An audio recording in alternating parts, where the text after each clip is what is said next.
That's Don King. To rip somebody off is a feeling he get. And he get that big old knot in his pocket, and he be rubbing them. He love money. And they say the root of all evil is money. And that's what he is, the evil man.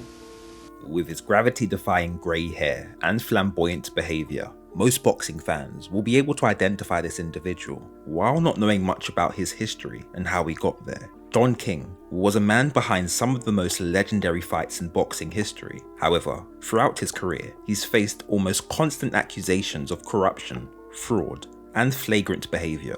Let's find out why.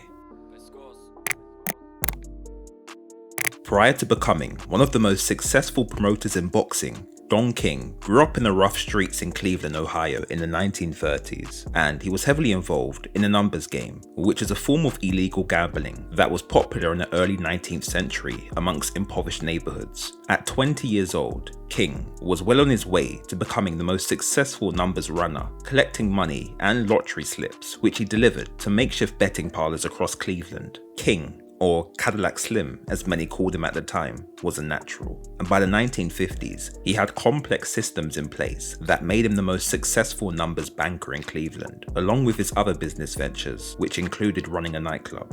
However, King was no stranger to trouble. In 1954, he was arrested after fatally shooting a man known as Hillary Brown when he was caught attempting to rob one of King's gambling houses.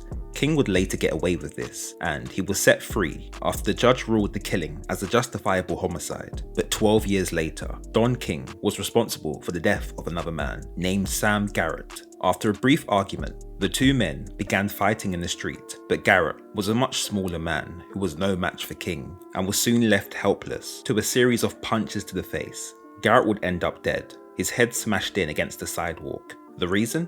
Garrett owed King $600 from a bet. King would later claim he was acting in self-defense, and witness accounts varied. However, he was convicted of second-degree murder, which, amidst claims of corruption and bribery, was effectively changed to manslaughter. As a result, King would only serve 4 years in jail for murder. After leaving prison in 1971, King got involved in helping a local hospital that desperately needed to raise cash. He enlisted the help of a successful singer friend, Lloyd Prince, who also happened to be friends with boxing legend Muhammad Ali, and proposed the exhibition bout to help raise funds for the hospital. Despite the fact that King had never promoted a boxing match before, Muhammad Ali would agree to take part. The event was a huge success and brought in $85,000 in ticket sales, which amounts to around $600,000 in today's money. However, the hospital would only ever receive around $1,500. That's right, Don King allegedly took an 83% cut for promoting the charity event. King would later go on to promote more successful fights for Muhammad Ali and become the promoter for some of the most renowned fighters in boxing history. Despite his success, Don King has been subject to numerous accusations of corruption. He's been watched by the FBI and investigated by the IRS. However, what's turned boxing fans against him the most is his habit of stealing prize money from fighters. When Muhammad Ali lost to Larry Holmes in 1980, King persuaded one of Ali's friends to take a suitcase to the ex-champion, who was still dazed and confused after his fight. The suitcase contained $50,000 and a contract that stated that no more prize money would exchange hands, and also gave promotional rights to King for any of Muhammad Ali's fights in the future. This left him around $1.2 million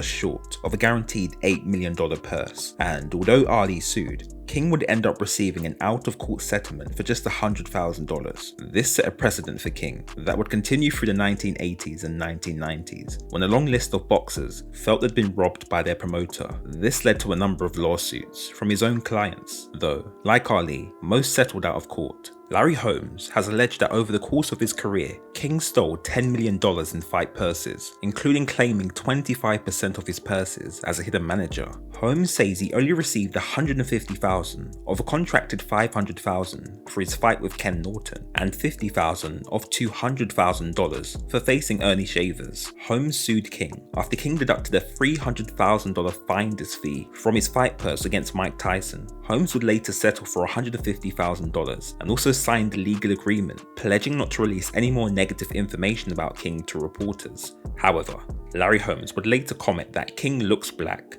lives white, and thinks green. Perhaps the most famous was Mike Tyson's $100 million lawsuit, which started in 1998 after Tyson claimed that King had been siphoning the money from his earnings for his fights after he was released from prison in 1995. The case finally ended 6 years later when Tyson accepted a settlement for $14 million, but not before Tyson tracked King down in Los Angeles and had a friendly word with King outside of a hotel.